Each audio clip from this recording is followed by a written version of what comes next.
already know what time it is. It's time for episode 3, Hold Down the Fort, the big pod, the weekly pod. And boy, is it a jam-packed episode. I just want to remind y'all, please like, subscribe. Check out our other content. We just uploaded 2 shorter segments, one on NFL power rankings, one previewing college football playoff that's happening New Year's Eve. Definitely check those out. Share our videos with your friends if you can. Anyone who would be, remotely interested in this stuff really helps us out. But yeah, let's see. We're also looking forward to doing a club soccer breakdown with Rohan and Vinay sometime next week. And I also want to reemphasize, we really, really want to see y'all comment on the video.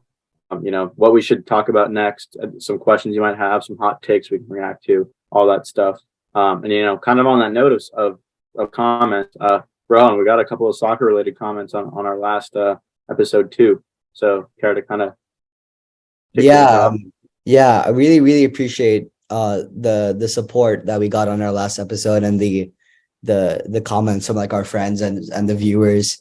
I will be addressing 2 of the comments under last week's video. But before we do, news just broke today that soccer legend Pele died at the age of 82 from his battle with cancer. So we wanted to acknowledge the legend that he was for the sport and offer our sincerest condolences to him, his family, all of his fans around the world. He was the only player to ever win 3 World Cups, and he was the first player, in my opinion, to be ever called the GOAT in the sport. And in beautiful fashion, when one chapter closes, another chapter opens in the GOAT debate. So the questions that were mainly asked in the comments below of the last week's video was kind of talking about the prospects for the future. Mainly replying to our first comment from Sham, he asked us, which U.S. men's national player do you think is the most exciting prospect? And basically, who do you think will help them in their quest to have success in their next World Cup, which is their home World Cup in 2026, sharing it with Canada and Mexico.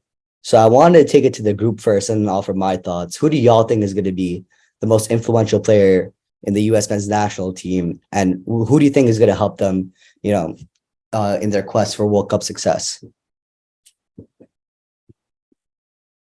Well, I think what we saw from this last World Cup is, we were solid possession-wise. We played at a pretty high level. The one thing that we were lacking was the goal scoring. And so my, most exciting prospect for the next World Cup and, for future tournaments is Ricardo Pepi, a young striker who a lot of people said coming into this World Cup was snubbed from the roster.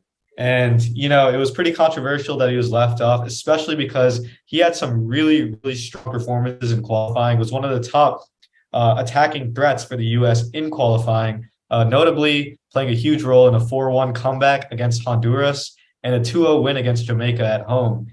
So he was instrumental in, getting some goals on board, but he was also involved in a lot of assists and chance creation.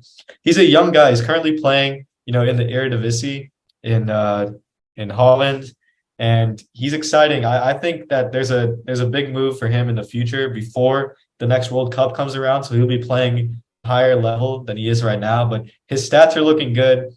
He seems to have that hunger in him because it looks like I was looking him up and he scored immediately the game after he was snubbed from the USMNT roster. This guy's hungry. The coach lit a fire under him by snubbing him. I think we should look out for Ricardo Pepi to be that number 9 for the future for the U.S. Sam, what about you? That was a good pick by Vinay. My pick was someone who's, he's already on the team, but I thought, I think 2026 comes around, he's going to shine a lot more. My guy is Weston McKennie moving forward. He was someone who flashed, he came up, he popped off the screen for me. Like, I genuinely enjoyed watching him. Every time he got the ball, I felt his presence in the game, his athleticism, his quickness. He had burst down the field. I think he's going to be a big deal for us in 2026, and he's just going to be in his athletic prime, really, like a lot of our roster will. So, a lot of other guys, Gio Reyna, I know, is someone who's promising, and there's a lot of young prospects who might make the roster or who we feel got snubbed. But McKinney is someone who, for me, I feel like he's going to hit his prime. And right now, while he's still, technically on the younger side, I'm going to consider him my favorite person going forward. I think he's going to be a real difference maker for us when the World Cup comes to the United States in a few years. All right, Michael, what about you? Yeah. First, I want to shout out Sham. Appreciate you asked the question. Miss you, brother. I think it's a great question. I'm going to go with the West Pines native, being from Red Pines myself, Timothy Weah. He's a 22-year-old. I would have also actually played against him at some point in my soccer days. If I had stuck with travel soccer, that's beside the point. But I think he's got a ton of potential at right wing for us. Like Vinay said, we're kind of lacking, finishing on goal scoring opportunities. And I think, the pace to get us to that level. I don't think pace is something that can be taught very easily. But if he has a couple of years to kind of improve on his finishing and really build chemistry with the team, I think he can be a really valuable asset for us on the world stage. Yeah, I mean, all three players I think will have a starting position in the next World Cup in the group stage. But for me, I think my most exciting prospect, who we all predicted will get playing time during this World Cup but didn't, was Gio Reyna. Coming off an injury, we expected him to be fit, and he was fit, but he didn't start because of a dispute with the coaching staff of the U.S. men's national team. Kind of, I think, to their downfall. But I'm not honestly super familiar with the whole situation. I think he has elite ball talent, and I think, he has the ability to create a lot of chances, and we know he has goal scoring capabilities. I think, with the likes of Pepe and Timothy Weah, he could be the kind of like the link between the midfield and the attack, and, be the the midfielder that creates chances, also be the midfielder that isn't afraid to, take a shot for himself. And, I think, the United States has one of the brightest futures in terms of nations competing on the international level, as, they were the youngest team at this World Cup in 2022. So the future is definitely bright for the U.S. Really, really looking forward to see what they do in 2026 at home. Hopefully they, can make a late surge, or, go later into the tournament. But outside the U.S., I also wanted to extend a question from Lukman, my boy. What's going on, brother? Basically, he was talking about kind of international players and kind of, what the future looks like for them. He mentioned the likes of Gavi, Pedri, and Mbappe. So I want to extend the question again to everyone. Which international player do you think is the most exciting prospect? And, who do you think, will make a real difference maker on the international stage for a club or country?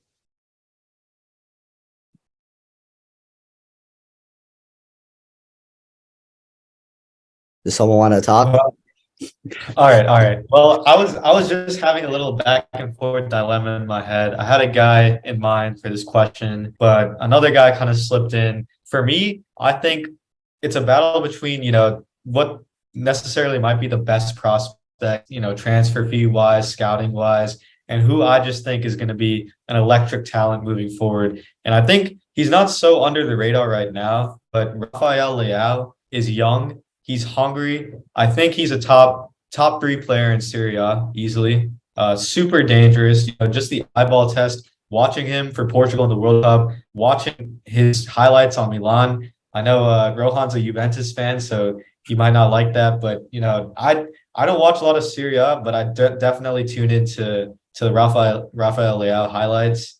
He's just a really exciting player, and I think moving forward, if he does make that big money move, I like him to go to La Liga, to Real Madrid, possibly. He fits that caliber of superstar Galactico potential, and I think he's really exciting. What he's done already, he's already cemented himself as a top player in Serie A, and he's definitely has his best football is yet to come. So, in my opinion, Rafael Leao, look out for him. Galactico potential, just game-breaking potential, Portuguese star. Love that guy. Looking forward to seeing what he does.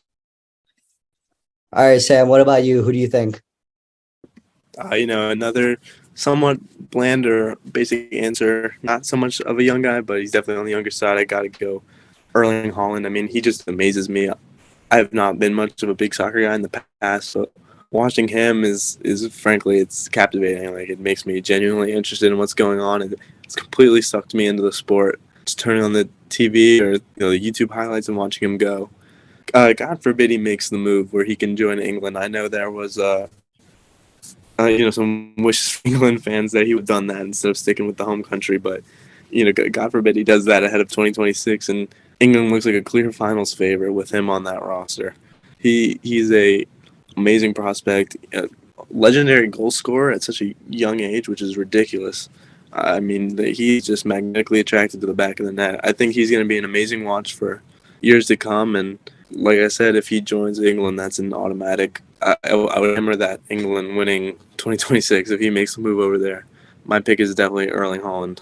Yeah, I mean, Michael, before you jump in real quick, I remember reading this tweet from ESPN. It says if Erling Haaland wanted to match Cristiano Ronaldo's 700 league goals, he'd have to score 40 goals a season until the year 2037, which means like he's on track to beat Ronaldo's 700 record at like such an unbelievable pace. And he's already broken like an unbelievable amount of records, and he's like still like in the beginning of his prime. So to your point, I 100% agree with you. He's definitely someone to watch out. Yeah, I guess the guy I chose is a bit less conventional, but most people have never heard of his name, and for good reason. His name is Francesco Camarda. And the reason I say that is bro is a 14-year-old playing in the AC Milan Academy. And he's scored 485 goals in 89 games. He's averaging 5.4 goals per game. The academy themselves, they just promoted him to the 19U squad, where he's probably going to tear it up as well. Just the fact that he's playing kids that are 5 years older than him in an academy is crazy to me. It's one of those young talents that hopefully pans out. Crazy high ceiling, high potential, like young star. So hopefully he does well in the future. But just those stats are just crazy. I mean, I couldn't not mention it. I mean, yeah, let's see what he does, 5-10 years down the road when he hopefully gets promoted to the senior squad and he faces difficult opponents. But I mean, yeah, to put up 5 goals you said a game, that's pretty unreal. But my pick also really isn't that much of a prospect, but kind of an underlooked star, is my boy from Juventus, Federico Chiesa, just coming back from injury. He's only made I think 2 or 3 appearances from us this season, but coming into January, he's been training really hard to make his return fully to the starting 11. And I think under Max Allegri, he can hopefully, let's see if Mad Max's tactics work out. But I think under Max Allegri, he can really become an elite player and become a top 5 Serie A player. We've seen him explode in big games, such as like in the Euros. Where he completely took over the Italian squad and became that guy for Italy. And I think he can become that guy for Juventus as well, especially with people like Pogba and Dusan Vlahovic around him, can really take Juventus to the next level and take Italy to the next level. Hopefully if they qualify for the World Cup final for the World Cup in 2026. But definitely someone to watch out. Federico Chiesa. I love that guy. And really excited to see what he does this season, and we'll be updating probably throughout the season on his progress, as I will be watching very closely. But yeah, that pretty much concludes my section. We really do appreciate Sam and Lukman leaving comments and having this like debate type these questions. So we really are encouraging people to leave comments, stuff for us to talk about. We really want to hear what you want us to say, and we are always accepting suggestions. So thank you, Lukman and Sham, and hopefully we'll be responding to some more on the next podcast. But with that, I'll hand it over to Michael to cover our college football section. Yeah, I also forgot to say shout out Lukman, really miss you, bro. Hope everything's going well. But with that being said, like everyone said, we're going to get straight on to college football segment. A lot to talk about here. So first, we're going to kind of recap of the games that I predicted previously that have already happened. I'm going to just get it out of the way. The Florida-Oregon State game might have been a little bit of bias involved there. I won't lie. I'll always root for my Gators. But we did get destroyed. We got beat. We got dismantled. But I think this game kind of tells us a few things. So one, it shows us how much we really needed AR, how much he really contributed to that offense. If anything, it's a testament to his potential to play at the next level. Second, there were a lot of other, major opt-outs and guys we didn't have playing. This is not an excuse. This is just saying this has happened the last 3 years. It kind of seems like our roster and program as a whole doesn't really care about bowl games as much. with guys like Osiris Torrance out. He's a pretty much a consensus first round guard, the best in the country.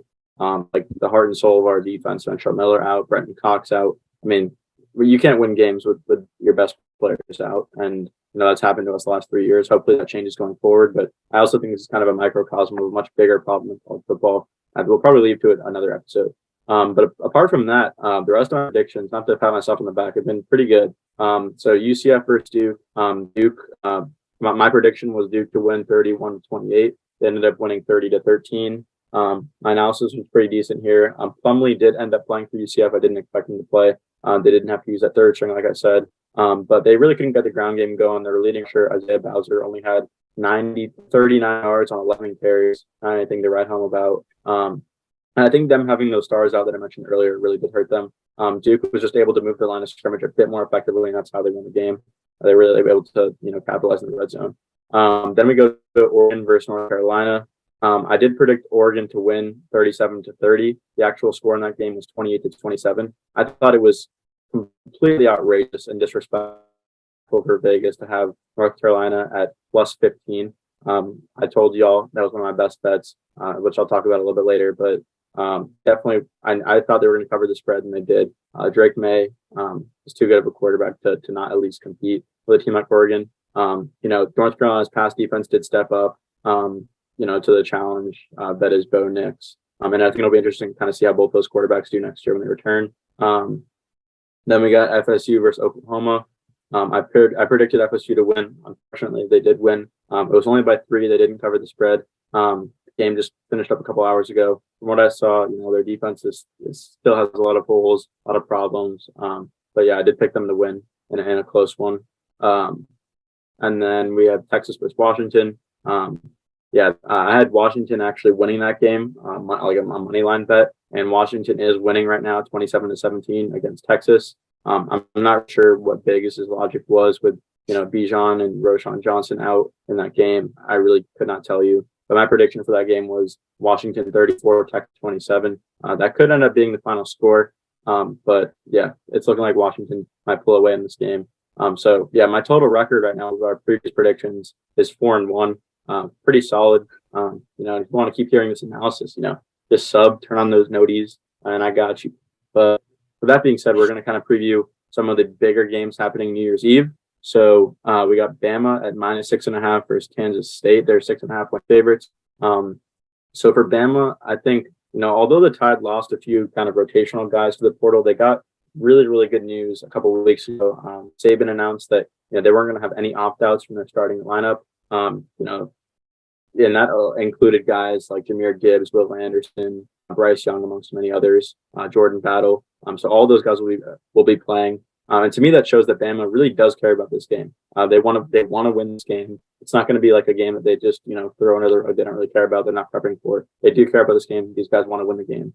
Similarly, on the other side of the ball, Kansas State doesn't have any opt-outs or transfers. And the way I kind of see this game being played out is pretty simple. I think Kansas State is just outmatched from a talent perspective. I think they're dominated at the line of scrimmage. I think Bama has the edge at quarterback. I think Bama has a better coaching staff. I think this is really where Saban, the warning, like a flare gun shot to the rest of college football, and says, we're still Bama, even though we're not in this playoff. They're kind of mad that they're going to be sitting on their couches watching that game, those playoff games. They're going to tell the rest of the country, hey, we're still Bama, and we're going to come for all of you next year.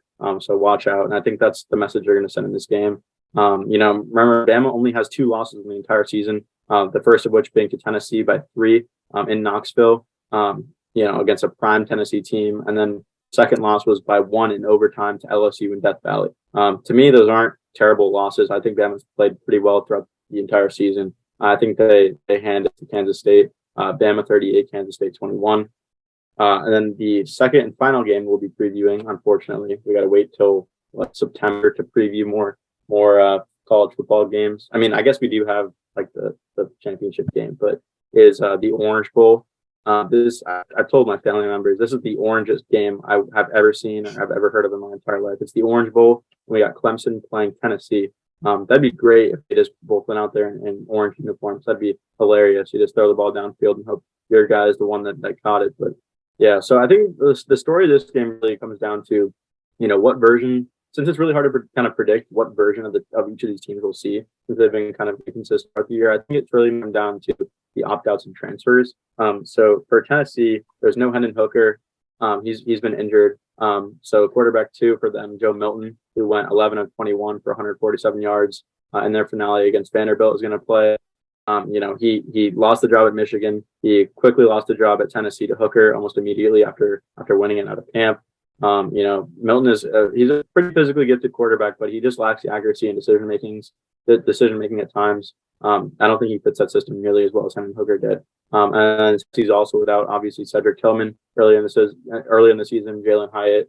They're both headed to the draft, and then Tennessee also is out without their offensive coordinator, which I think is something that is probably underlooked. They'll have their head coach Josh Heupel at the helm calling plays, which I'm not sure is as good as their OC calling plays all year. They have a really, really strict system over there offensively that I think that they rely on a lot to be successful. Clemson, on the other hand, is a very different story. I think it's finally Klubnik season. I've been waiting to see it. I think a lot of us have. With DJ gone, I'm pretty excited to see what he can do. He came into that game in the ACC championship against North Carolina. He ended up winning that game for them.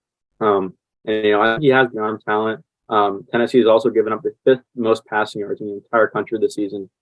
Their DBs are getting torched like no tomorrow. I think this is just going to be Klubnik dotting them up for most of the game. Clemson also has all their defensive line starters going to be playing in this game.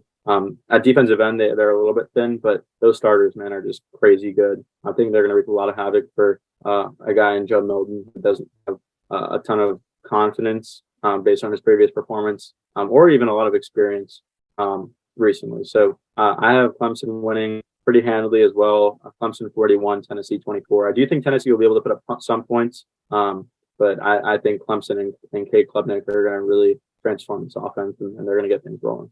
I'm going to quickly talk about some recent commitments that happened. So Jordan Hall, 4-star defensive lineman, the 9th best at his position, commits to Georgia. I predicted that to happen a while ago. He trolled UF a few times. I think it's pretty unnecessary, but a good get for the dog that has continued to reload. Peyton Bowen, we talked about him on our last pod, but he is a very, very fascinating recruitment. He committed to like 3 different schools in 2 days. When he was selecting his hats, he had Notre Dame and Oregon on the table. He had no clue what he was picking until the very last moment. And then the next day, he says, "Oh, I'm flipping my commitment to Oklahoma, a team that didn't even have a hat at the table." So he's a 5-star guy, the 2nd best safety in the entire country. He's going to Oklahoma. That's a big get for Brent Venables in a very defensive-minded team who hasn't been playing very well defensively. So that's a good get for them. Desmond Ricks, the 5-star DB, who I ended up making a sign for. Shout out Barstool UF. But Saban just sent another message to the college football world. He's not going anywhere anytime soon. He's the 2nd best corner in the country. But yeah. And then we got DeAndre Moore committing to Texas, and he's a 4-star wide receiver out of California. And then finally, another 4-star wide receiver, Omarion Miller. He is to Colorado. Deion said he's the best recruiter in the country. I don't buy it. I think that's absolute blasphemy. But they are starting to get some guys in Colorado. So the question I'll pose to everyone else here is obviously the playoff is coming up. Who are our early bets? Who are we thinking is going to win the Natty this year? I guess I'll start with Sam, since we did the college football playoff breakdown. I think you kind of already spoiled it, but so who you got? Yeah, I got Georgia on the repeat. I know, not exactly the hot take pick, not exactly the, the wild card, but they got OSU. OSU fans think this is 2014 or 2015. We barely slipped at the 4 seed, and now we're gonna run the table. See, Ohio State 2-1 dimensional of an offense. Georgia's gonna cook them. I think it's gonna look a lot like Tennessee, where they just make that offense look pretty much weak, frankly, and then they're gonna move on and. The Michigan rematch, I do think that Michigan rematch will be close. I'll be fair there. That game should be close. I like Michigan's roster a lot more than it was last year. And Georgia's, this isn't exactly the 2021 defense dealing with. This is a slightly weaker, but still extremely elite.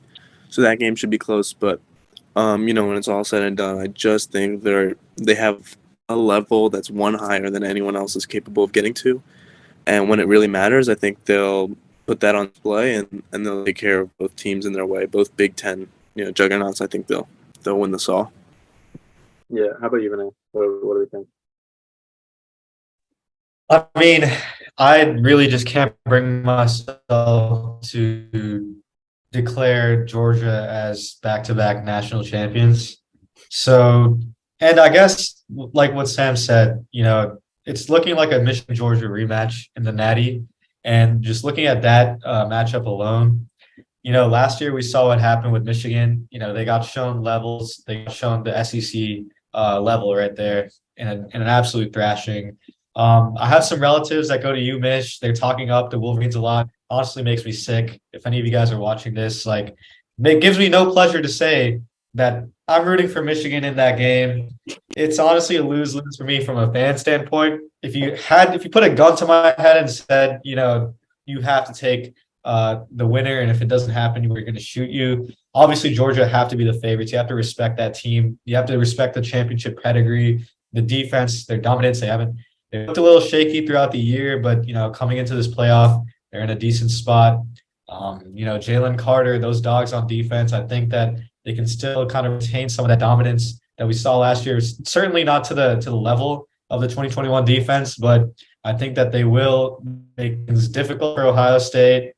Michigan is going to have to run in, and their smash mouth football is going to have to overrun that D line. I'm hoping it does. So I will say, looking for Michigan to win the Natty this year. That'll be best case scenario for me, and that's what I'm going to be looking at to happen.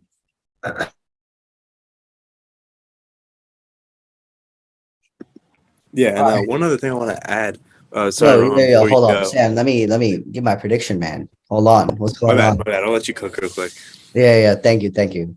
Well, as the person who knows the least about college football here, I think I still have an opinion here, Sam, but it's all good.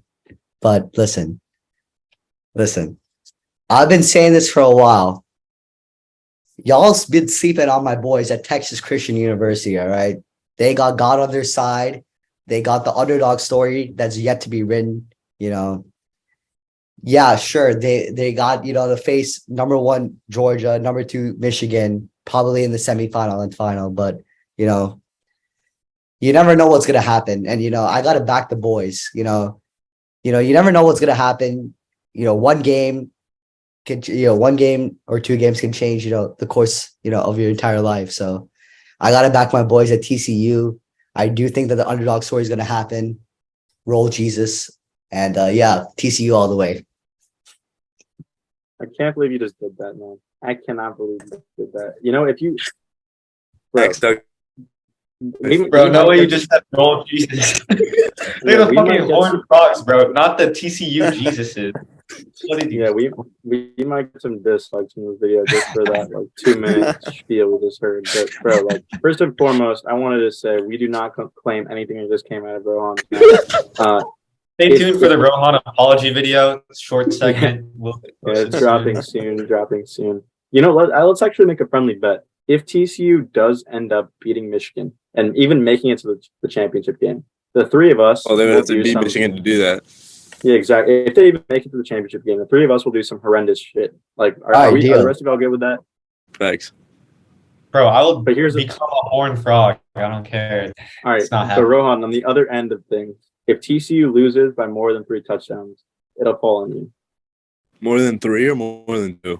More than 3. More than 3. Okay, more than 3. All right, yeah, sure. All right, fine. All right, I'll give you my prediction real quick. I unfortunately hate to say it, but I do think it's going to be Georgia again. I think they have too much experience in these big games.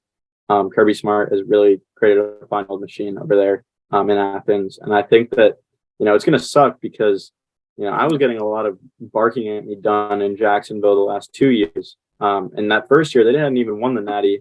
This last year was pretty bad. A lot of barking going on, but back-to-back national championships. I mean, I can't even imagine. It's going to be like a freaking this dog show in there. I don't even know I don't even know if I would want to go to Jacksonville after them being back-to-back national champions. I do think there's a really good chance. I really do think. I mean, obviously, I'll still go. I want all the smoke, but I think that I think there's a good chance that whoever wins that Georgia Ohio State game ends up winning. I might even take Ohio State in a rematch against Michigan. But yeah, I unfortunately think it's going to be Georgia. We'll probably preview that national championship game later. Things might change depending on what we see in the playoff. But yeah, one last thing I do want to very briefly, and I'm not really going to ask the rest of you, but I just kind of want to just make the announcement that DJ Uyagale did end up transferring to Oregon State. My frisky Beavers. Yeah. I mean, yeah. I don't like talking about them just because of what they did in my Gators as of late. But they won me over this year. I'm with you, Oregon State. Yeah, I think that this could make them a bit better. I mean, we know DJ was not very amazing this past year, but I think this gives them some hope. Well, not that they didn't have hope at quarterback before, but I do think this creates a very interesting scenario where they can, they have a lot more potential now. I think DJ is a guy who, if he has a good season, he could really take off the program. And I do think they could finish in the top 10 next year. So it's a really big possibility. They could just take over the Pac-12. That defense is elite. You can't write them off. Yeah. So they didn't stop our, non-scoreless streak though. So. All right. Sam, you said you had some thought on the FSU game. Feel free to share. Yeah, big FSU fan here. My UF counterparts kind of want to throw a little shade on the game, talk about our holes and all that. All right, let's start here. It is a bowl game. We are in bowl season. Nobody is coming out with some elite. Throw the playoffs aside. No one coming out in these regular bowl games showing their top-notch defense. Well, except Oregon State. Nobody else is out here showing their elite defense. All right, there's high-scoring games back and forth. That's what it is. All right. So the defense did their thing. No opt-outs, by the way. I know we want to talk about that. Jared first-round prospect, stayed. I always butcher the safety's name, so I'm not even going to bother. But he's projected top 2 rounds. Stayed. Everyone played. Jordan Travis played. Johnny Wilson played. All of our guys. Robert Scott on the offensive line. He's projected to go to the draft. Played. So I love that. Our offense is going to be elite next year. With Hakeem Williams coming in, Johnny Wilson, Pokey Wilson, Micah Pittman. Those 4 guys, we have to look at that and argue, is that one of the top 5 receiving corps in college football? Because I can't name you a better one off the top of my head. Coming in, most of it is on if Hakeem plays well. Most of it is on that. So if he lives up to the 5-star, then we'll have that conversation. So yeah, I thought the offense was great. Travis was amazing. I loved everything I saw. I think we'll be rated top 20 next year, rightfully so. No top 10. Keep them out of there. The top 20, I feel like it's fair. And we'll come into there. And kind of what Michael said about college football as a whole, with these opt-outs, I thought this year was a much better year compared to the past few. As far as opt-outs go, I thought a lot of guys stayed. Bo Nix played. Drake May played.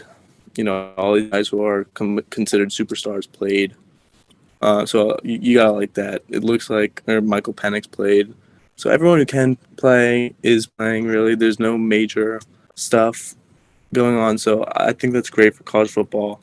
Yeah, that's what I want to see, really. I mean, you don't want to see all these guys opt out and go to the draft. If you have a superstar talent, we want to tune in and watch stars play. So it's been really a good year, I think, for college football as a whole as far as opt-outs go. And let's hope this trend continues into future years. Yeah, I'm just going to say a couple quick things. I can't not respond to this. So one, Oklahoma had one of the most abysmal defenses in the entirety of college football this year. I don't think that your offensive performance 500 passing yards, dude. I mean, for the 470, 468. Yeah, Oklahoma's been giving those numbers up almost all season, first of all. Second of all, the offense look good against a bad defense. That's what we do. Okay, second there of all, were some ugly drops. We could have had a couple more. You're saying, all right, there's been 5 bowl games played so far. Duke played pretty good defense, UCF, or versus UCF holding on 13 points. That's a bad offense.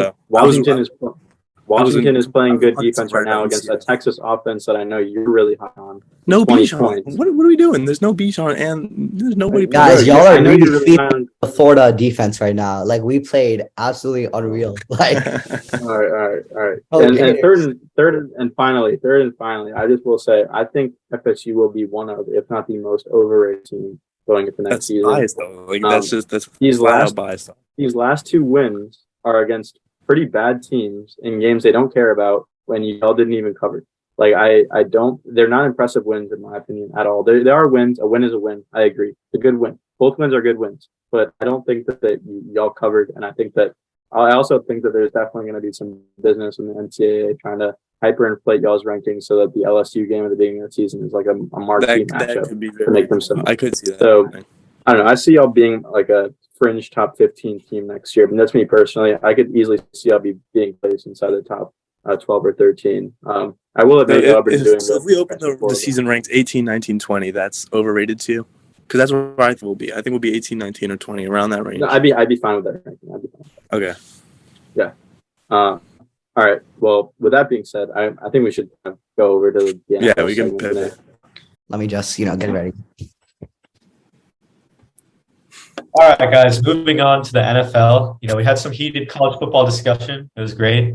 Let's see if we can carry that on to NFL here. So, Week 16 recap. First off, last week, it was an interesting slate of games. Jags-Jets started it off. Abysmal game, just really ugly to watch. I could barely stand to see how bad Zach Wilson was playing. I had Trevor Lawrence winning a close game in the fourth quarter. I credited that Jets defense, but, when your quarterback play is that bad, I can't blame the defense for doing all they did. And I mean, you can't hold a team to under 3 points when your offense is putting up 3 points. So it wasn't a close game like I expected, but Jags got it done like I thought they would. Giants, Vikings. I really like what I saw from the Giants in that game. Michael and I discussed it in the power rankings. I was high on them after their loss to the Vikings. How they lost, they certainly had a very good shot at winning the game late. Miscues and errors and a 61-yard field goal. I mean, that pixie dust of the Vikings carried them through to the win. But I like what I saw from the defense. My big thing to look out for was Wink Martindale versus Jay Jettis, the DC of the Giants. And Jay Jettis did his thing, man. Like, we know the man is special. We know he's a top 3 receiver in the league. I don't think there's a discussion after the season. He did his thing, and the Vikings won thanks to some late game heroics. Eagles, Cowboys. I was looking to see whether that Cowboys defense would continue to disappoint, and in my opinion, they did. This is a pass rush that is lauded personnel-wise, and essentially they have 1 sack in the last 3 games. They got shut out by the Eagles O-line. The Eagles, they cooked them a little bit on offense with Gardner Minshew, A.J. Brown, and Devonta Smith had very decent games, and it was a high-scoring fest. At the end of the day, Cowboys pulled it away, but I saw a lot of good things from Nick Sirianni. That offense looked pretty good without Jalen Hurts. And after that game, I'm just as high, if not more high on the Eagles, and, just as low, if not a little bit lower on the Cowboys. And we'll talk about them later, actually. I have a few questions about them. So looking forward to Week 17. Things are coming down to the wire. It's my favorite time of the season. Playoff scenarios. Can't get enough of them. So some games to preview. Panthers, Bucks. Breaks my heart that the NFC South is in the hands of this game as a Saints fan, but I think it's a one to look out for because this game will show whether or not these teams are going to be any sort of threat in the playoffs. If it's a low-scoring snooze fest, ugly offensive outing like I expect it to be, I don't think either of these teams are going to fare well in the playoffs. But I actually see the Panthers beating the Bucks. I think their rushing attack is elite. I have been on the record previously stating never trust a Panthers team coming off a great win, coming off a strong win. But, the way that they beat the Lions last week, a really, really hot team, as hot as you can possibly get going into that game, and they steamrolled them. I think the Bucks are waning at the line of scrimmage. They lose that battle to the Panthers. No, J.C. Horn is a big deal, but, to see how Tom Brady struggled against the Cardinals defense, I think the Panthers defense is a lot more formidable. I think that Tom Brady really has an awful game and kind of goes out in sort of a it was, I don't know. The Buccaneers, it's hard to see a legend like Tom Brady playing so poorly, even though I root against the Buccaneers. But I think the Panthers make his day really, really uncomfortable. It's going to be an ugly outing. We'll see if the GOAT proves me wrong because that's what he does. And, I wouldn't be surprised if he has a great game out of nowhere, but I have the Panthers winning that. Jets, Seahawks, another playoff implication game. This is a do or die game for each team. Got to win to keep your playoff hopes alive. If you lose, you're done. Both teams are on a slump right now. Both teams are super hot at the beginning of the year. Everyone is high on them. They're on a terrible slump, both of them. But I actually have the Seahawks beating the Jets, even with Mike White coming back. You know, you expect that offense to pick up a little bit more explosion with Garrett Wilson. But even so, I like the Seahawks to win this game just because, you know, I've seen more consistency from Geno Smith. They played the Chiefs recently on the defensive side of the ball, giving up 24 points. Their offense was stifled, but I don't think that'll last. Depends on the health of Tyler Lockett, but I like the Seahawks to go to MetLife and pull one away and keep their playoff hopes alive. I think the Jets just have a little bit too much turmoil in their room right now. Just things have kind of gone astray with the quarterback situation, and I don't think that they have the momentum or the locker room right now to make that playoff push. I think their playoff push is behind them. I think they're looking to just rebuild at the quarterback and offensive positions next season. So look out for the Seahawks to test them on the road. And Dolphins Patriots, playoff implications for the Patriots, even though their chances are looking slim.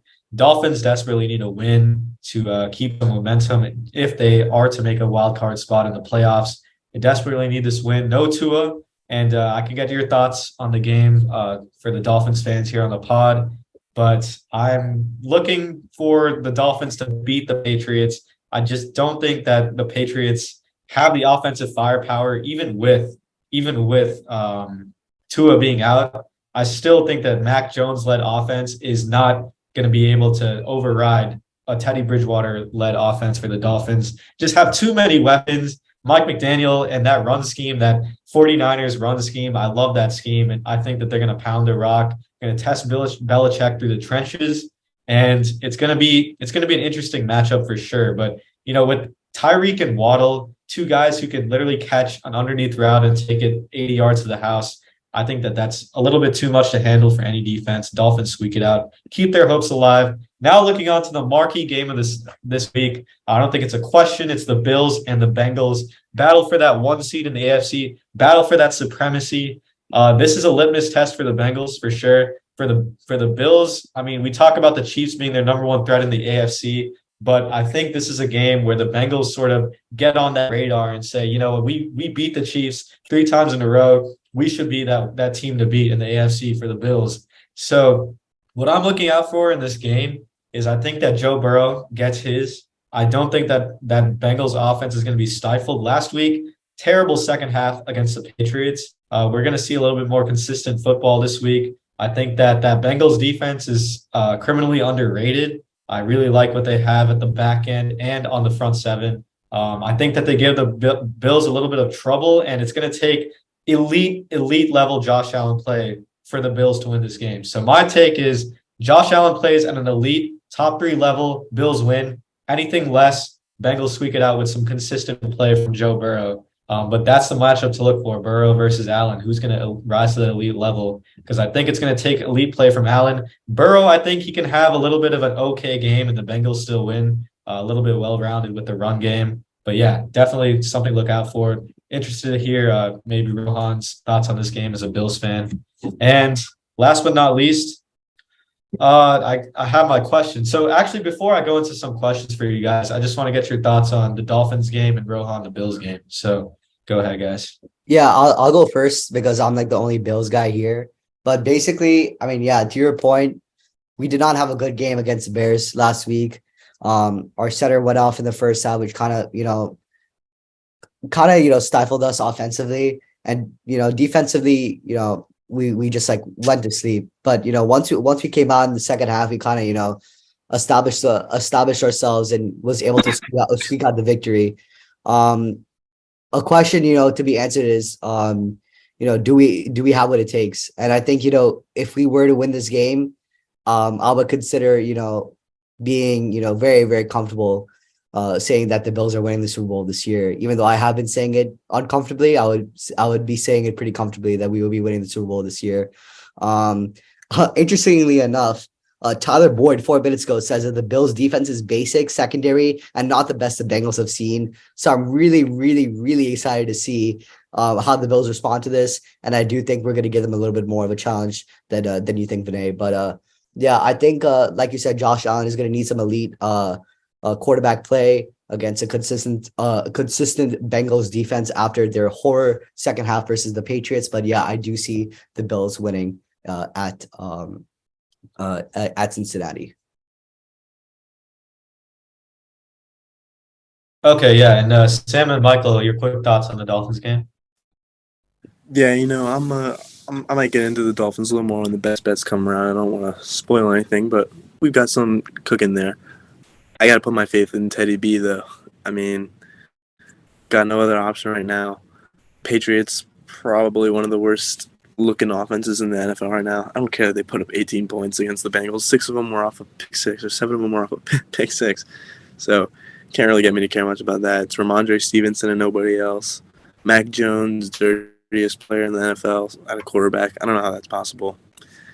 I am concerned for Tua's health long term, but for this week, I'm going to roll with the Dolphins. I think Bridgewater with a full this is his first full week practicing with starters, by the way. So I think a week under his belt, very competent backup. Definitely, I think, good enough to get us through this week. One more thing, though. When you were talking about the Bengals and the Bills game, you said it's a litmus test for the Bengals. I'm the complete opposite. I think this is a litmus test for the Bills. I do not care about this 6-game win streak the Bills are on right now. It has been the most fraudulent, or not the most, but one of the most fraudulent things I've seen all year. Struggle against the Bears. You can't put teams away. You can't cover the spread. They had to go forward on 4th down with like 2 minutes left in the game to put away the Bears because, I think their egos were a little hurt. The Bears kept it so close. Meanwhile, Bengals are over here playing lights out every week. You go down 17-0 to the Bucs, roar back, and destroy them in the second half. And Josh Allen hasn't looked great for about a month and a half now. So I think this is 100% a litmus test for the Bills and not the Bengals. With the Bills win here, I would say they are definitely reassuring themselves at the top of the AFC, saying, no doubts, we are the best. No more questioning how legit we are. And if the Bengals win, it just continues to fuel, I think it fuels the Joe Burrow MVP conversation, one thing. And it does definitely cement their status at the top. Because they already have the win over the Chiefs. I know the Bills do too, but I think the Bengals have just looked more consistent week in, week out the entire season than the Bills have. Yeah, I agree with a lot of what's already been said. I'll keep it brief. With the Dolphins-Patriots game, I see it pretty similar to the way the other guys do. I think I'm taking the Fins as well. I think Teddy B is probably one of, if not the best backup quarterback in the NFL. I think that, I was really looking forward to seeing the old Bama quarterbacks face off in Tua versus Mac Jones. I always liked Tua more. I thought Mac was carried a lot by that elite offense that he had. I mean, the guy had just so many weapons in college. I don't think he has like elite arm talent like a lot of guys in the NFL do. And like y'all have said, like that offense has been pretty lackluster recently. So I'm taking the Dolphins. You hate to see Tua get injured. It is really scary, but I'm glad he's sitting this one out. He's not like trying to play. I'm sure he would like to as a competitor, but it's really scary stuff. And yeah. I mean, didn't he say that he was the one to like self-diagnose like his like symptoms? Like he was able to like realize that he was like in concussion. Yeah, pretty much. Yeah, day after the game, he went into the team offices and reported his symptoms. So not even during the game. No one really knew this until the day after. Yeah. Yeah. Prayers up for Tua. Hope you come back better and stronger, and a fierce competitor. Yeah. And then, by the way, I also want to use this as a quick note to check out Vinay and I's power rankings video. That's also up on the channel. It's kind of long, but we go pretty in depth on how we're ranking the teams. Definitely check it out. Yep, for sure. It's an interesting watch, and you hate to see it with Tua as an NFL fan in general. Just scary stuff for sure. So, getting into some questions I have for you guys to discuss. This one is centered on the Cowboys. So, do you guys think that the Cowboys are capable of winning a road playoff game? Because they're going to have to go on the road. If their path to the Super Bowl is on the road against some formidable opponents. We saw them handle business against the Titans recently. But yeah, I'm just wondering your guys' thoughts on the Cowboys and whether or not they're actually contenders this year on the road.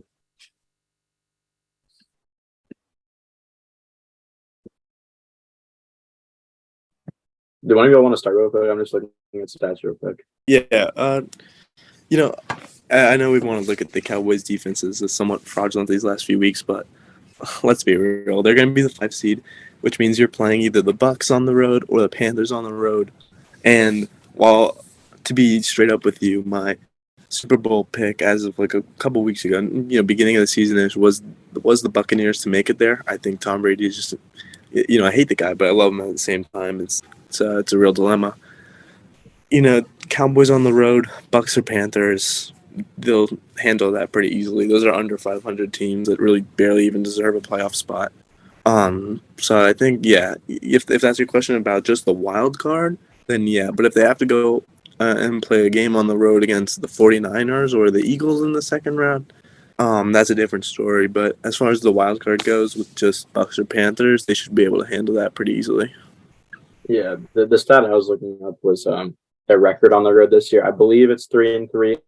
Someone can fact check me on that. But the game that really stands out to me is going into Minnesota and beating the Vikings handedly, 40-3. I think that game to me proves that on any given weekend or any given Sunday they can beat anyone on the road if they play well.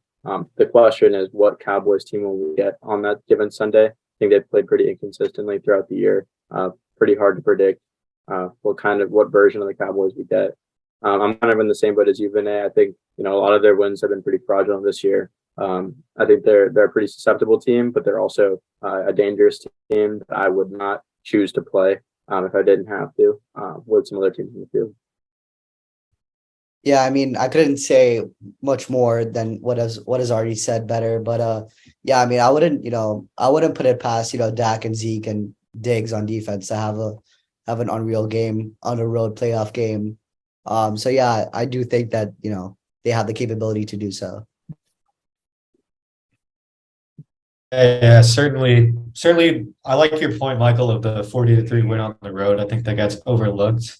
For me, it's just exciting as an NFL fan. What I've seen throughout my years of watching playoff football is it's definitely different, and there are teams that have that pedigree, that locker room, that resilience to win a playoff game. And I just feel like once you get to the playoffs, and 7-9 Bucs or like a losing record team hosting the Cowboys, I think the record kind of gets thrown away, and it's just all about, are you able to execute under the gun? And I think that it might not be as handed, but I think that the Cowboys are capable of winning a wild card game on the road. Not so much a divisional game, though. But I think that you got to give playoff football some credit. I think the Bucs or the Panthers, if they were to host the Cowboys, would give them some trouble. We've seen Dak with some turnover issues. Definitely the Bucs. The Bucs will definitely give them, especially if it's close. We all know Brady in the 2-minute drill. Yep. Yeah, definitely can't count on Brady for sure. On to my next question. This is more of a philosophical overall question about football and the NFL in general. So some of you may not know, but I'm actually tuning in from India right now. I'm visiting my grandmother. So, it's pretty early morning for me. And late yesterday, actually, my brother and I, we took our football to India, and, we were bored. So we went to a little local concrete slab where all the local kids kind of play soccer and stuff, cricket at, and we brought our football and we were just throwing it around, and the surrounding kids sort of came around. They were like, "What is that? Like, is that a rugby? Are you guys going to play rugby here?" And they were like freaking out. We're like, "No, this is American football." And we were teaching them how to throw the football, and we actually played a little pickup game, and I showed them all like the one-on-ones and how to run routes and stuff. It was a really fun experience, but it kind of got me thinking, football, American football and the NFL as a brand, do you think it can succeed? The NFL brand and football as a whole can succeed globally. And I'm not just talking about a few games in London. I'm talking about kids in a neighborhood park in some city across the world throwing a football around, playing pickup football, getting into the sport in general, and then, the NFL kind of transitioning, and professionally people getting into the sport as well. So I'm interested in your thoughts on that.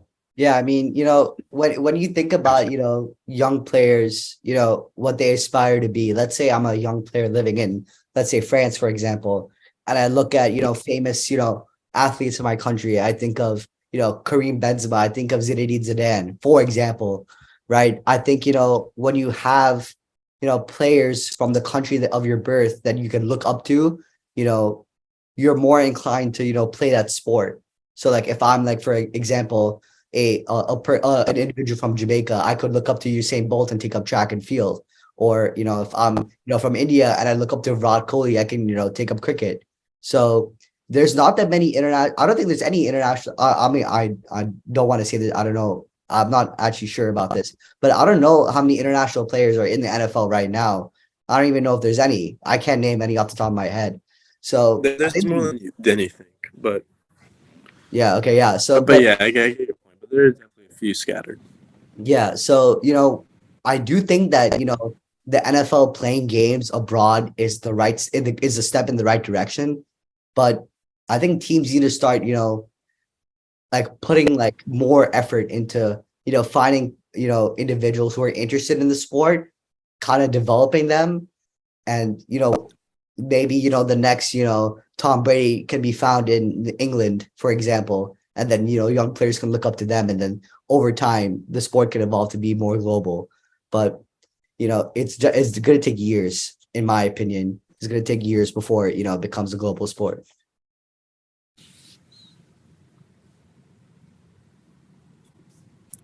Yeah, I kind of agree with that, but at the same time, the viewership numbers every year spike so heavily for these international games. This year we had 3 international ones, and fact check me in the comments if I'm wrong. I do believe that's the most ever in one season. We had the London game, the Germany game, and then most recently Mexico City, and all 3 of these games have been ridiculously high viewed. It's really incredible, honestly. And I know Roger Goodell has done a lot of talking about he wants 2 teams in England, he wants a team in Germany. Mexico City has been great for a team, and just a side note there, the home field advantage you would get in Mexico City with that altitude is ridiculous. You had players taking oxygen on the sideline at the end of the first quarter. I don't know the last time I've seen that. But so I think the game every year expands so much, but at the same time, the NFL can just let basketball and American soccer dominate the global markets. They don't even have to care because their viewership numbers in the U.S. dominate so heavily compared to other markets that it doesn't even matter to them what goes on globally. Like they can let France dominate in the basketball scene with guys like Victor Wembanyama. It doesn't matter. Those could be our idols. We do so well here in America that it's kind of whatever. But no, the I viewership mean, goes up every year. there's 350 or 360 million people in America, but there's also 8 other billion people that live globally. So your accessing that market is something that I think Roger Goodell and the NFL should be looking to do, because they can make more money or more viewership. That's why they're doing it right now. Yeah, that's Yeah, why they've gone crazy these last few years, expanding every year to a new country. Realistically, I don't know how you would be able to put teams in London and Germany with just the travel hours that you would need to do for road games.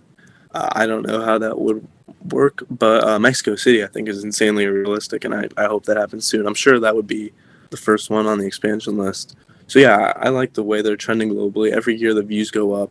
The London game between, I'm actually going to mix that up. The Germany game was Seahawks and Bucks. That was one of the most viewed games all year. So I think that was great for the sport. Every year these views go up. Let's see what happens next year.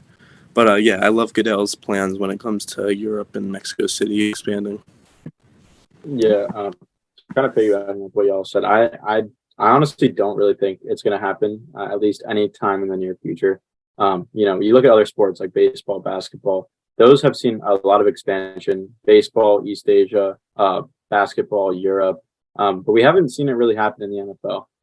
And I understand those sports happened about 3 or 4 decades before American football really started in Canton, Ohio. But I think that I just think there's so much competition with other sports in other countries. For instance, like if you're living anywhere in Europe, the number one sport you're gonna aspire to grow up and become a great athlete in is soccer.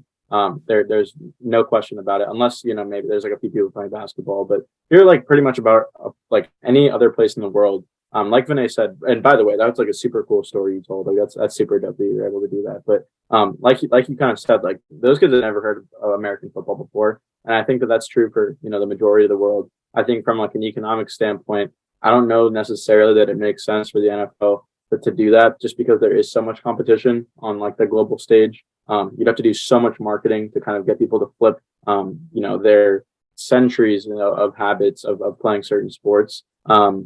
And I do think it'd be so dope to see how like other countries produce talent compared to the NFL, getting guys into the NFL. That would just be amazing. But I honestly don't see it happening. It hasn't happened yet for a reason. And I think that, it's mostly like Sam said, it's because the NFL has been pretty successful in the United States. They don't really need to, like, they kind of have a monopoly over. They are the biggest sport in The Christmas Day viewership number just supported a point too. Like it was, exactly. It was so lopsided compared to the NBA. Yeah, it's crazy. Would love to see it. I just don't see it happening anytime in the future, to be honest. I agree with the NFL. Like their efforts for Mexico City, Germany, and London are, they should be applauded. But yeah, seeing them and having a presence in like, numerous continents besides Europe and North America, I don't really see. I think his battery just died. Yeah, he was on his last leg. He was on like 1%. Before we move off the NFL, there was one more thing I wanted to ask you guys because it kind of developed in the last day or two. What do we think about the Derek Carr situation? And what do we think happens this offseason with Derek Carr getting benched for Jarrett Stidham in a shocking move, kind of signifying the Raiders almost looking to move off of him in the offseason? What do we think happens in this? And what were your initial reactions? All right, what's up, guys? I'm back. Sorry, I cut out, connection issues in India here, kind of in the trenches. But so just touching on that question about the global brand of the NFL and football, I agree with what Sam said. He made a great point about how they don't really need it right now. They're dominating the United States. They're making efforts, concerted efforts that are succeeding right now, but on a smaller scale.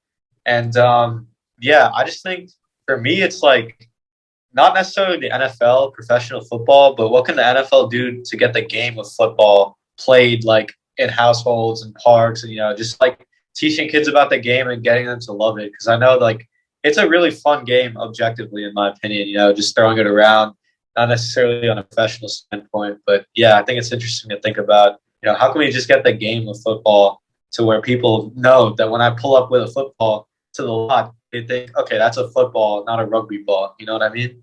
So that's kind of what pull up to the local concrete slab. Yeah, exactly. I don't want people thinking I'm going to try to truck them in rugby. No, I'm just having a casual game of catch. And so actually then Sam posed a really interesting question about the Raiders and Derek Carr. So on that note, I think it's really upsetting to see how things turned out. I'm a fan of Derek Carr objectively. I think he's had some resilience. I remember back in the day when he had an MVP caliber season, the injury was just so unfortunate, and that Raiders team had a lot of promise to go deep in the playoffs. Now seeing how it's gone with they're going all in on him, you have all the weapons, giving him Devontae. I mean, objectively, you have to say, it didn't work out. His career should be done. Renfro too, with injuries a lot of the year. Yeah, it was just, and I didn't like the hire of McDaniels either. He had his chance and he kind of blew it. Wasn't really an exciting hire for me that corresponded to all the exciting moves they made in the offseason. So yeah, really unfortunate, but I'm looking forward to him joining a team. Don't think he's going to be joining a contender. Will most likely be joining a middle of the pack or a rebuilding team, but hopefully resurrect his career there.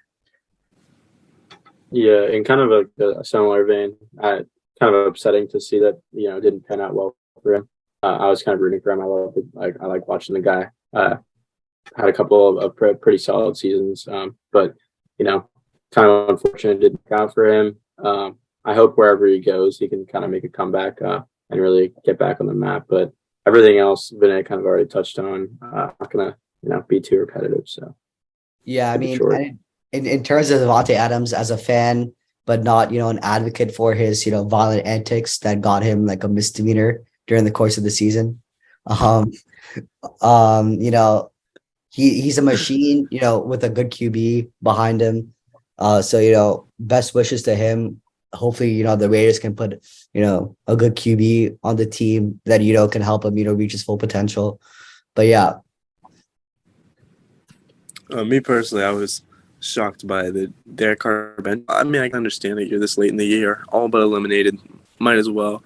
I guess after reading more, they did that mutually so that he wouldn't risk an injury because he's not going to be on the Raiders next year. They've made that pretty clear. I think me and Colin Cowherd might be the two biggest Derek Carr fans in America at this point because I'm, not ridiculously high on the guy, but he's like a top 12, maybe borderline top 10 quarterback. And I don't think he's going to some rebuilding team or some middle pack team. A team that is on the verge of contending is going to trade for this man because they believe, and frankly, I believe, that he's a piece that can take them over the edge. I know throughout the year I've said, if Tua plays bad, I honestly wouldn't mind a guy like Carr on my team with Tyreek Hill, Jalen Waddle, and the rest. The Jets are. I don't like that as a Dolphins fan that he could go to the Jets. But the Jets are such an ideal landing spot for him. You have Garrett Wilson, Elijah Moore's come out of nowhere with Mike White. You got Brees Hall coming back, Michael Carter, Robinson, all these guys in elite defense. If you put Carr on that team, that is a problem for the rest of the AFC. So not only that, but now Carr gone. That was the only reason Devontae Adams was there. So let's keep an eye on him too and see if he wants out. But those are my thoughts. I think Carr can do great things if he's put in the right situation. I think he was dealt dirty with injuries on the offense and Renfro and Waller, and a subpar defense, frankly, and what the Raiders have. Yeah, I mean, I think if no one else has any, all right, I think if no one else has any other thoughts, we can transition to the last segment of our podcast, the best bet section, where we give you our best bets for the upcoming week, and we talk about our last week bets. So I'll go first. Last week I kind of folded. I went 1 for 3 on the Manchester City and Liverpool Carabao Cup game. The bets that I took were the Holland first player to score, which was a hit. Manchester City first half money line, which I lost, and total corners 9.5, which I lost. Liverpool played some beautiful counter-attacking football against the Manchester City press, and came out of the gate saying, we're still a contending team for top 4, and we're not to be slept on. Which unfortunately I slept on Mr. Klopp, and unfortunately there were a total of 8 corners. A little bit of bad luck there, but the game's the game, and I lost the game that week. But this week, I'm pretty confident in these. A little bit unconventional. Both of the so I'm doing bets on 2 games. Brentford versus West Ham and Liverpool versus Leicester City, which are happening on December 30th at 2:45 p.m. Eastern Standard. The first one is Brentford moneyline plus 280.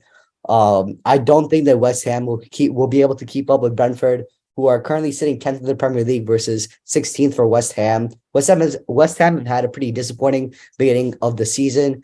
With stars like Declan Rice, Mikel Antonio, Gianluca Scamacca, haven't really been producing that much offensively. Whereas Brentford's Ivan Toney has been balling out this season. I'll get a little bit more in depth on him, but one downfall that Brentford have is a little bit of clinicality, where they do have the most draws in the Premier League. But I think, with West Ham being the team that they are, I do think that they'd be able to put them away. So I'm pretty confident putting my money there. Secondly, first player to score, Ivan Toney versus West Ham at plus 350. Ivan Toney has been is him this season for Brentford. In their last game versus Tottenham, Brentford fans were shouting at Harry Kane. Ivan Toney would have hit that, would have scored that, indicating Ivan Toney would have scored the penalty versus France, which would have changed the complete landscape of England's World Cup. He has 10 goals and 14 appearances this season. Last year, it was 12 goals and 33 appearances. So this is clearly his year, and he's shining to the potential he has. And, Ivan Toney has scored in games versus Manchester City, in the late comeback.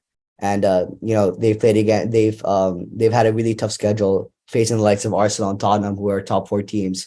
So I do think, Ivan Toney is the first goal scorer there versus West Ham. And finally, I think, the safest bet of my 3 is just taking the Liverpool money line versus Leicester City.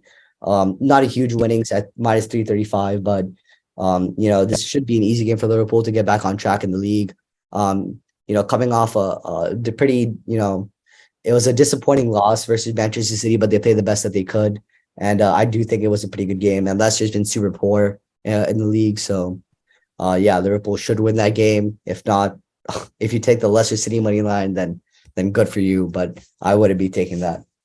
But yeah, overall, I went 1 for 3, so my overall record is now 3 for 6. Hopefully, gonna make it 6 for 9. Yeah, love the numbers that I wrote on. So I'm a 3 out of 5 right now. The reason it's not a 6 is because I kind of messed up. I won't lie. I did not realize it at the time, but Mississippi State, Illinois, that game is not until January 2nd for some reason. So waiting on that game to be played. I did go 2 for 2, and maybe even 3 for 3 if you want to count it.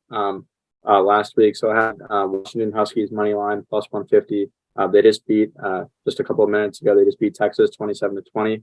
I was telling y'all there's no way they're going to stop that Washington pass attack. I was not high on Texas at all. So that hit. And then I also think Vegas mega messed up on this North Carolina Oregon game. Yeah, I think we can all agree on that. Yeah, the plus 15 line for North Carolina was absolutely disrespectful. But I think what was even more messed up on Vegas's part is they had the over under at 73.5. And I think one thing they definitely overlooked, which mind you, the actual total score of that game was 55 points. The line was at 70.5. The one thing they didn't look at was the fact that both North Carolina and Oregon were both without their offensive coordinators in this game. How could you possibly have a line that's set at 73.5 when that is the case? I don't get it. I don't understand. So yeah, both of those hit. I'll count it as 2 for 2 on the week so far. Could easily be 3 for 3, but I'm not going to give myself, bonus points or anything. So now I'm sitting at 3 out of 5. And remember, my other pick is Mississippi State money line versus Illinois. I think they're the slight underdog, but I think they can get it done. I think, like Sam said earlier, a lot of teams, to his point, I will admit, are not playing amazing defenses in these bowl games. And I think, although Illinois does have an elite defense, I think that Mississippi State's going to be able to kind of open things up against Illinois. So for this upcoming week, my 3 locks. First, I'm taking Purdue to cover against LSU. The line is currently at 14.5. I love that half point. It kind of proves to me that, they just can't lose by 14.5. So I don't know. I don't think LSU cares about this game super like a ton, to be honest. Seems like the SEC, they're like, I think it's like 1-3 right now in bowl games. The SEC in general doesn't really care a lot. There also could be some internal problems with LSU. Keishawn Butte, I just announced yesterday he's going to be heading to the draft. Remember, he previously said he was coming back next year. I think there could be some internal strife there for LSU. An interesting story. Yeah, I don't think that LSU beats them by more than 14 points. I think Purdue is able to kind of keep it somewhat close in this game. Then my second lock is Bama to cover versus TCU. Talked about it a little bit earlier, but I do think Saban is going to kind of send a statement to the rest of the college football world and say, we're still right here. We're still Bama. Lastly, I'm taking Ohio to win and cover versus Wyoming. The line is at -2.5. I don't think Wyoming is going to be able to, stop Ohio pass attack. It's been pretty prolific this season and in previous years as well. But, outside of their loss to Toledo earlier in the season, Ohio, hadn't lost since October 1st in a game that went to overtime. So this is an Ohio team that's pretty hot outside of this previous week. But yeah, and I also, won't count this as my 4th bet, but if you're looking for a 4th thing to add, I like Clemson money line to beat Tennessee, probably to cover as well for the previous reasons that I mentioned earlier in the video. Yeah. Oh, I also kind of want to extend the same kind of thing that Vinay did earlier. If for some reason I go 0 for 3, or if I'm just doing trouble like a couple weeks in a row, drop some dares or some. If anyone goes 0 for 3, if any 4 of us go 0 for 3. Yeah, the first one to go over 3 is going to have to do something in the comments. So drop them in the comments what we have to do if we go over 3. I think Rohan is kind of saving himself picking Liverpool to beat Leicester, but whatever. That was before I knew that if I went over. All right, bro. Yeah, whatever. It's fine. I mean, Leicester could upset, and Ivan Toney could outscore first, and Brentford could lose. So dude, it's -335. I mean, maybe, but whatever. We'll see. All right, I'll go next. Last week was a little rough. I went 1 for 3, but my lock did hit. I had a lock of the week, and that was Bengals -3.5, and the Patriots scared the what out of me with that late comeback. But no, we covered -3.5, 1 by 4. We're good. Lock hits 1 of 3. For this week, I've got Golden State Warriors money line plus 115. That is, when you're watching it tonight, Friday night. They're at home against the Trailblazers, not the best Trailblazers team. And I think Jordan Poole has really filled in nice lately for Steph. We saw him play good on Christmas Day. It's him, Clay, Draymond. They got the whole crew there. I believe Wiggins is back. I'm not 100% sure if he's on a pitch count or anything, but he should be there. So the Warriors are a great home team this year. Not good on the road at all, but they're at home for this. So I will take the Golden State Warriors.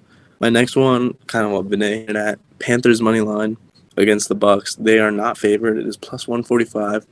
A do-or-die game for both teams, so I do get why Vegas is leaning towards Brady. Me personally, the Panthers are scorching hot, and they cooked me last weekend against the Lions. I put my faith in the Lions. Panthers get messed up huge, so I'm riding with you this week. And for the last one, I kind of spoiled it earlier, but it is Teddy time. It is Dolphins money line, but not only is it Teddy time, it is, now stay with me for 1 second here. Oh, my Lord. It's Tyreek time. And we've got the new jersey that we are breaking out Okay. for this game. Yeah, that's It actually is Tyreek time. That's lit. It is Teddy time, and it is Tyreek time, and we are doing this. We are making the playoffs behind Teddy Bridgewater. Dolphins money line, plus 140 something. Hammer it, send it in. We're doing this, baby. 3 for 3. Let's lock in. My lock of the week, though, is the Dolphins money line. I'm going to be really biased right there. Yeah, So maybe Sam, maybe not exactly lock, but it's my lock. Sam, I will say, if for some reason the Dolphins don't win, I'm rooting for the Dolphins too, don't get me wrong. We will have that clip stitched at the beginning of the next episode. and I don't know what's going to happen after, but it will be hilarious. I'm putting a lot of faith in my guys. Okay. Also, before you give your best bets of the week, can I just say that the Panthers QB single-handedly was the reason why I lost my fantasy football semifinals? Like, oh my God, I never expected this man to pop off like that, and I lost like at least $70 because of it. But Wait, alas. you lost? You lost, or you and your teammate lost? Oh yeah, me and John have lost $70. I say me because John is not here right now. But yeah. Okay, shout out, Jonah. He's Shout out. trying to exclude you and stuff, but yeah. All right, shut shut up, bro. All right. So now to recap my best bets segment last week, I said I would do some unspeakable things this week if I went 0 for 3. That nearly happened. It was quite the scare. Luckily, the Jaguars beat the Jets handily, so I was kind of comfortable. But then, a little bit of heartbreak for my next 2 bets last week. Pepperdine against Hawaii, Rainbows Warriors. Pepperdine, I was checking the score of that game. They were doing pretty well, keeping it close. Then for some reason, they took a nap in the last few minutes, and Hawaii pulled away by less than double digits. It was really upsetting because I was really high on Pepperdine. I thought Rainbow Warriors are kind of frauds. A little bit too self-indulgent with that name, and Pepperdine was just kind of simple. Execute. Vinay, we might have to check the tape on that because I don't know if I just misheard you, but I said fade. I heard you say fade Pepperdine or whatever.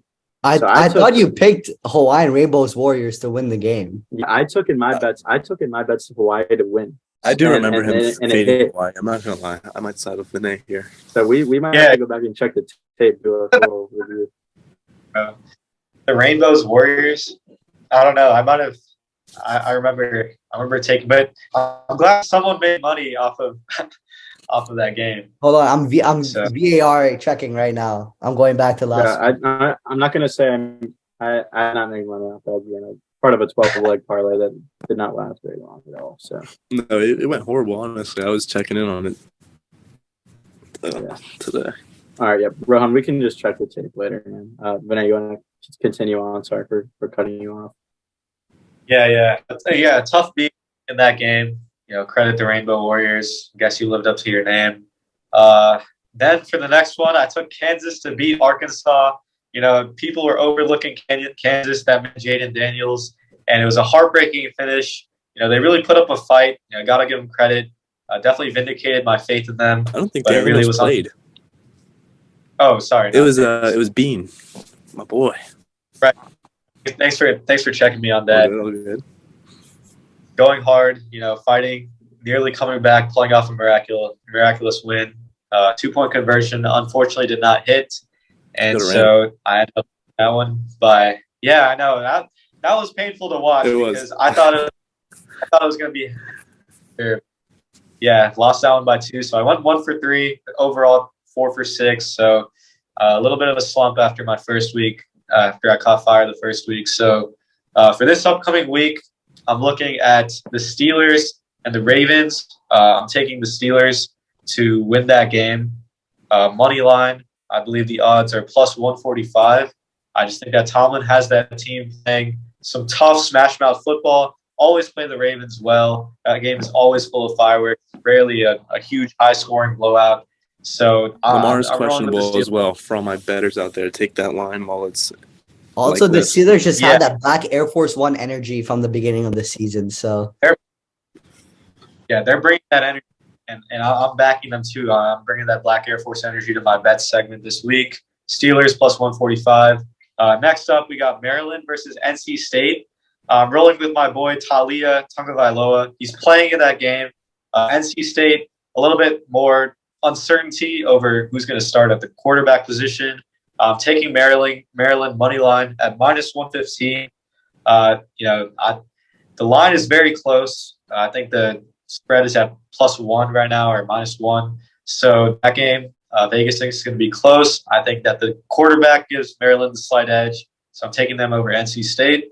And finally, Rohan actually touched on this exact bet, but I'm taking Brentford money line versus West Ham at plus 280. I just think that, West Ham right now, let me quickly, they're coming off of 4 losses and a win. Brentford a little bit all over the place with their draws. They're a tough team to beat. I don't think that West Ham have the firepower right now to win. And I think that Brentford, keep their consistent streak alive against a reeling West Ham team. And if I go 0 for 3, you already know it's game over. It's game over if any one of us goes 0 for 3. So There's a very real chance I go 0 for 3 this week. A lot of those picks were made with my heart and not my head.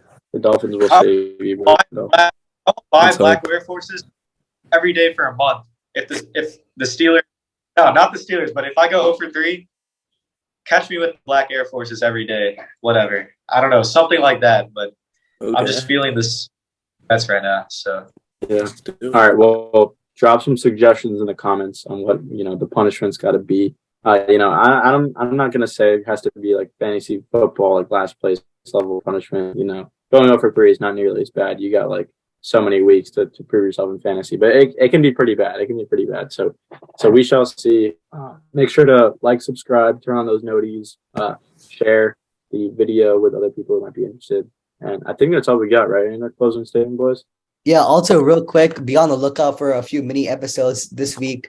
Vinay and I are going to be doing a club soccer breakdown. Also, I think Sam will be doing a NBA breakdown. I've got an NBA coming your way. Michael and I have a CFP playoff recap coming your way next week. That's another one. Me and him are going to be locking in, talking about whoever won. So that's 3 episodes right there. Who knows? Let me know. Do you guys want some baseball content? Let's hear it, and what else we want in the future. But for sure, three mini episodes coming your way next week, plus our big pod. It's going to be a loaded week, and I'm looking forward to it. Yeah, and like Sam just said, if there's some other sports y'all want to see, definitely let us know. I know we got some UFC guys that we can get in, like Jonah. We got baseball we can cover, unfortunately. Ton of other stuff. But, yeah, just let us know in the comments. Definitely want to see some stuff, so appreciate it. Also follow our Instagram. I'm going to put it in the description. We'll be posting stories and posts whenever we upload a YouTube video. TikTok coming soon. Yeah, we'll be posting some clips from our podcast. Probably the first clip will be the Roll Jesus clip on our TikTok. But don't hype it up too much. Just let it rip it. Just let it naturally, grow. Yeah. You're already cut that out, bro. But yeah, I mean, with that, I think that wraps it up. Thank you for watching as always. Next week. Yeah, go Gators, go Bills, and be easy. Peace out.